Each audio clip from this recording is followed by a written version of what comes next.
ये हमारा एक बृहत परिवार है। हमें आगे बढ़ना है, यह बात तो ठीक है, मगर इस समाज को, संसार को हमें भूलना नहीं है। सब कोई मिल के लाखों करोड़ों सब कोई ये जो दुनिया में जीवित तथा अजीवित, जंगम तथा स्थावर वस्तुएं हैं, सब हमारे बृहत परिवार के शरीक हैं। सबको साथ लेकर हमें चलना है।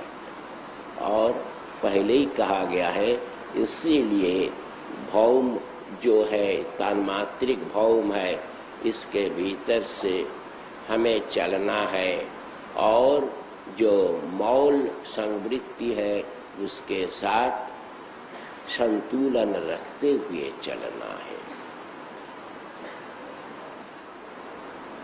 तो यह जो साधना है, तो साधना में मनुष्य को ऐश्वर्य मिलते हैं, मगर मनुष्य ऐश्वर्य के लिए, विभूति के लिए, अलौकिक शक्ति के लिए साधना नहीं करेंगे। साधना का लक्ष्य है, ध्येय है परम पुरुष। और चीज क्या है? राह की धूल है। अलौकिक शक्ति क्या है? रास्ते पर चल रहे वो धूल लग गया पैर पर, तो अलौकिक शक्ति उस तरह का धूल है। समझे ना? परम पुरुष के प्रति जो मोहब्बत आ गई, वही सबसे कीमती चीज है, और सब धरती का धूल है। इसलिए उसकी ओर तुम्हें दौड़ना नहीं है।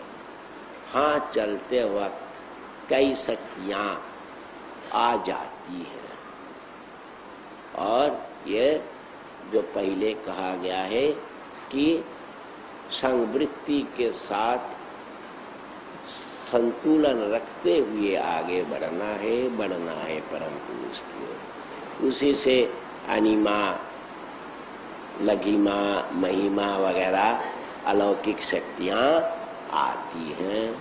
एक तो मन को शुद्र बनाकर हर चीज के भीतर, हर चीज की तरंगों के साथ अपने को नचाना, अपने को चलाना जहां संभव होता है।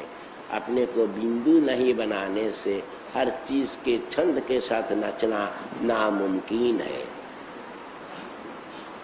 लघी में ठीक वैसा ही खुद को हल्का बनाकर हर इंसान के, हर जीव के दुख की कहानी समझनी है, तब ना दुनिया का कल्याण कर सकोगे।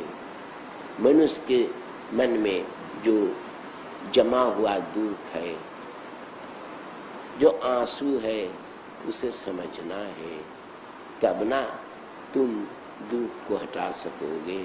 समझने के लिए ये शक्ति आ जाती है, जिसे लघिमा कहते हैं।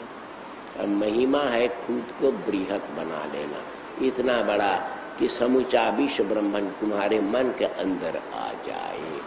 तब ना तुम हर चीज को, हर सत्ता को अपना मान लोगे। उसके ऊपर उठने के लिए भक्ति जरूरी है। बिना भक्ति के आखिर तक जीवों की तरक्की नहीं हो सकती है।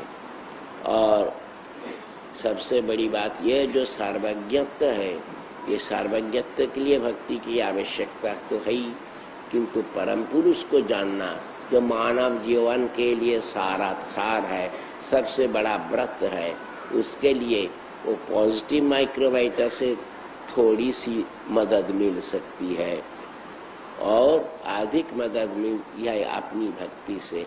और भक्ति रहने से, उस भक्ति के जरिए से परम पुरुष को तुम अपने पास बुला सकते हो। तुम्हारी भक्ति के जरिए से होता है क्या? भक्ति की अधिकता रहने से परम पुरुष को तुम्हारे पास आना पड़ेगा।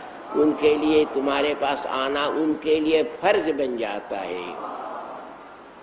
इसलिए और कुछ हो चाहे ना हो, अगर भक्ति रह गई तो उनमें सब कुछ रह गया है।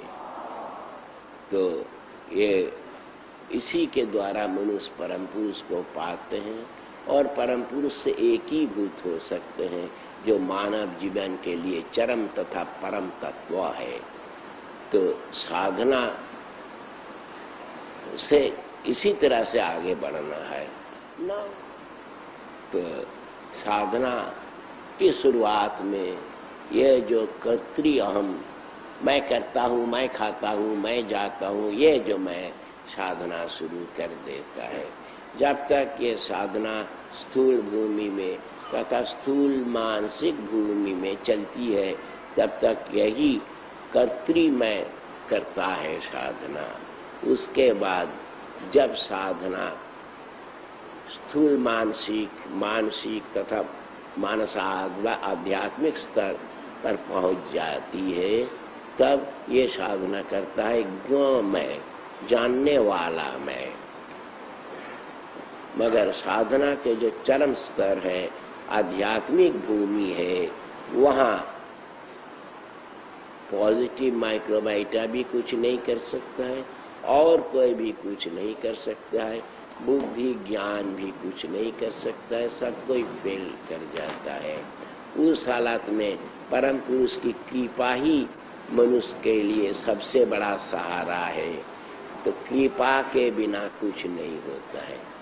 तो जो मनुष्य बहुत आगे बढ़ गए हैं, जो अनुभवी मनुष्य हैं, उन्हें मानना पड़ता है कि ब्रह्म कृपा ही केवलम, उनकी कृपा से ही सब कुछ होता है, सब कुछ रहता है, और हर चीज का अंत भी उनकी कृपा से होता है।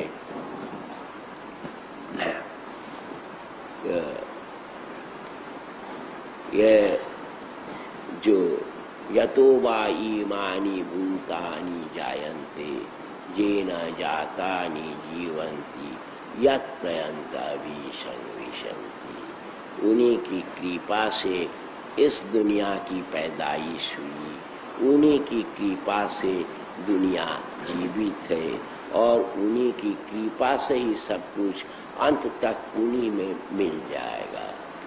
तो आखिर तक साधना मार्ग की आखिरी बात है क्या? परम पुरुष की कृपा, कृपा ही वा केवलम। तुम लोग यह बात समझ लो, इसी के अनुसार चलो। आध्यात्मिक भूमि में सिर्फ जागतिक भूमि में नहीं, सिर्फ जागतात्मिक मानसिक भूमि में नहीं, सिर्फ मानसिक भूमि में नहीं, सिर्फ मानस आध्यात्मिक भूमि में नहीं, सिर्फ ऐश्वर्य तथा ओकल्ट पावर में भी नहीं, सब कुछ जिसे हम कह सकते हैं वो परम पुरुष की कृपा पर मौकूफ है। Everything depends on his grace. যাই বলো, যাই ভাবো, যা বলো না, যা ভাবো না, সব কিছুই সেই এক পরম তত্ত্বের কৃপায় বিধৃত। এই মূল নীতি, এই মূল সত্য যে মানুষ যত তাড়াতাড়ি বোঝে, সেই তত বেশি বুদ্ধি।